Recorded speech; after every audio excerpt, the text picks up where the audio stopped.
The Canadian Heraldic Authority is part of the Canadian honours system under the Canadian monarch, whose authority is exercised by the Governor General of Canada. The authority is responsible for the creation and granting of new coats of arms, flags, and badges for Canadian citizens and corporate bodies. The authority also registers existing armorial bearings granted by other recognized heraldic authorities, approves military badges, flags, and other insignia of the Canadian forces, and provides information on heraldic practices. The CHAR is the Canadian counterpart of the College of Arms in London, Court of the Lord Lyon in Scotland, and the office of the Chief Herald of Ireland in the Republic of Ireland, and is well known for its innovative designs, many incorporating First Nations symbolism. History. Prior to the creation of the Canadian Heraldic Authority,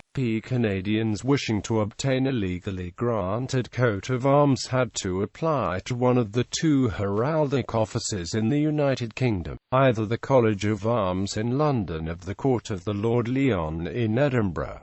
This process was quite lengthy and costly. In addition, the heralds of the College of Arms and the Court of the Lord Lyon could sometimes be unfamiliar with Canadian history and symbols. In time, many Canadians with an interest in heraldry began calling for an office which would offer armorial bearings designed by and for Canadians. As early as 1967, plans were reportedly in the works to transfer overview of heraldry from the College of Arms in the UK to Canada. The push for a wholly Canadian heraldic system came largely from the Heraldry Society of Canada almost from its inception, though it was not seen as a priority by successive national governments.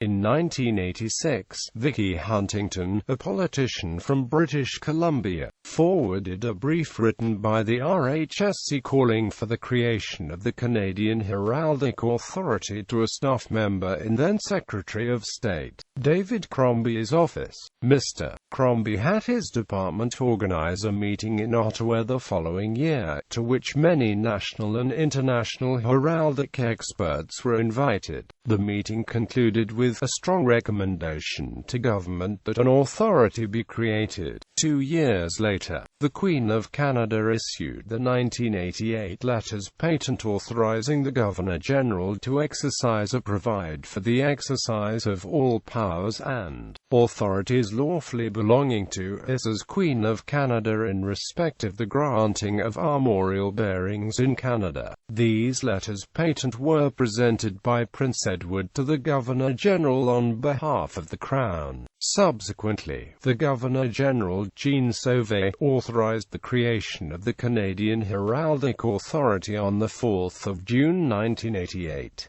As a result, Canada became the first Commonwealth realm outside the United Kingdom to have its own heraldic authority. Canada also provides full equality to women in terms of inheriting and transmitting arms. Additionally, all armagers within Canada may file for trademark protection of the grant of arms under the Trademarks Act. Structure. The authority is located at Rideau Hall, the residence of the monarch and Governor General. The Governor General, as the personal representative of the Canadian sovereign, is the highest authority in Canadian heraldry. Below the Governor General is the Herald Chancellor, a position held by the Secretary of the Governor General. The CHAR is currently organized in an office called the Chancellery of Honours, the same office that issues Canadian orders and decorations, such as the Order of Canada. The Deputy Secretary that administers the Chancellery of Honours is also the Deputy Herald Chancellor. The authority itself is headed by the Chief Herald of Canada, whose job is to oversee and direct all operations of the CHAR, and bears the main responsibility of granting arms, though the Governor General has the authority to grant arms directly. The position of Chief Herald was inaugurated by Robert Watt at the inception of the CHAR in 1988 and held by him until his retirement in 2007. Since the 26th of June 2007, the office of Chief Herald has been held by Claire Boudreau, formerly St. Laurent Herald. Heralds of Arms. Below the Chief Herald are the Heralds of Arms, full-time workers at the CHAR and considered part of the public service of Canada. The names of the various officers were taken from significant Canadian rivers, though the titles are territorial designations. As per heraldic tradition, each herald serves the entire country. Each is assigned a badge of office. The Heralds of Arms are honorary positions. The authority also allows for two types of honorary positions: Heralds Emeritus and Heralds Extraordinary. The Emeritus title is reserved for Canadian heralds who have retired. The title of Extraordinary is an honorary position for those who have made notable contributions to heraldry. Honorary heralds can be enlisted by the CHAR to perform work for them. Each honorary position grants the individual a badge and a title also based on a Canadian river. Current holders of honorary positions obtaining arms eligibility. Any Canadian citizen or corporate body can petition for a grant of new arms or registration of existing arms. In general, eligibility for a grant of arms is based on an individual's contributions to the community. Although the exact criteria for grants or registrations have not been published, a number of grants have been made to people who have already been recognized with state honors for their notable achievements, such as through admission to the Order of Canada, and who are accordingly entitled to a grant of arms. Those who are companions of the order may also request the Chief Herald to grant them supporters. Grant process. In order to request either a coat of arms, flag, and/or badges, a letter must be addressed to the Chief Herald of Canada. The letter must clearly ask to receive armorial bearings from the Canadian Crown under the powers exercised by the Governor General, and include proof of Canadian citizenship, a permanent residence, as well as a biography, a curriculum vitae of the petitioner. Corporate petitions must include a brief history of the company, proof of incorporation in Canada, financial reports, and a copy of the corporation's governing body resolution seeking a grant of arms.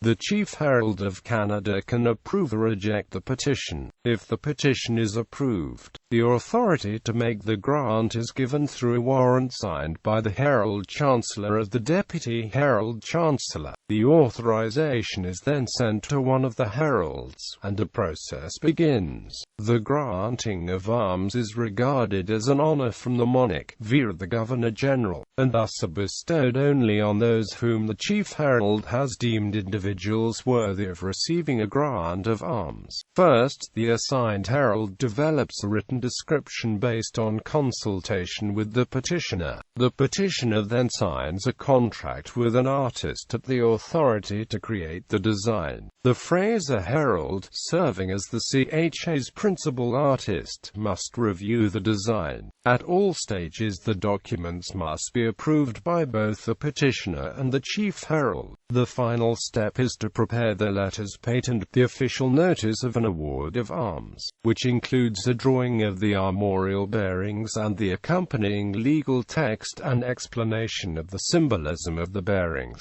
Under Canadian bilingualism laws, letters patent are written in both English and French, though the petitioner may choose which language will be placed in the left column of the document. Completed grant documents are recorded in the Public Register of Arms, Flags and Badges of Canada, and the notice of the grant is published in the Canada Gazette, Part 1, under the section Government House. The Government of Canada requires that the above processes be financed by the petitioner, that is, the person requesting the grant or registration of arms, who pays the fees associated with the request and grant registration. The processing fee for all petitioners is CAD $435, with the cost of one preliminary design ranging from $200 to $1,000.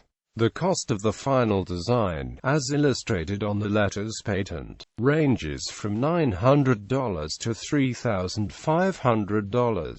In Canada, the petitioner does not buy a coat of arms. The arms themselves are freely given to qualified individuals, but fees must be paid to the heralds and artists for the services rendered. The average time needed to complete a grant is about 12 to 14 months, though it can take longer for particularly detailed or intricate arms. Registration of existing arms. Those individuals and institutions who already possess legitimate awards of arms may apply to the Canadian Heraldic Authority to have their arms registered. There is no cost associated with application for registration, and it takes less time, approximately 3 months, than application for a new award of arms.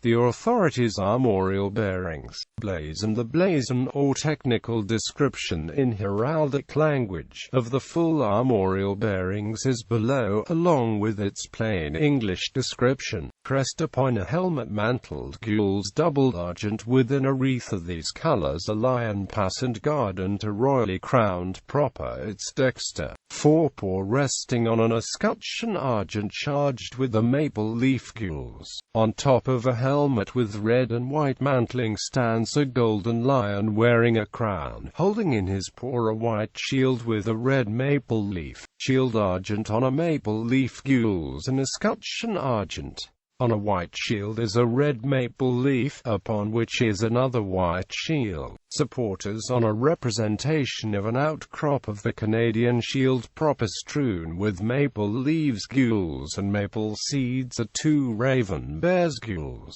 Over argent wings elevated gules beaked and armed or. A portion of the Canadian shield is shown covered with red maple leaves and gold maple seeds. Standing upon this on either side are 2 red and white raven bears with golden beaks and claws.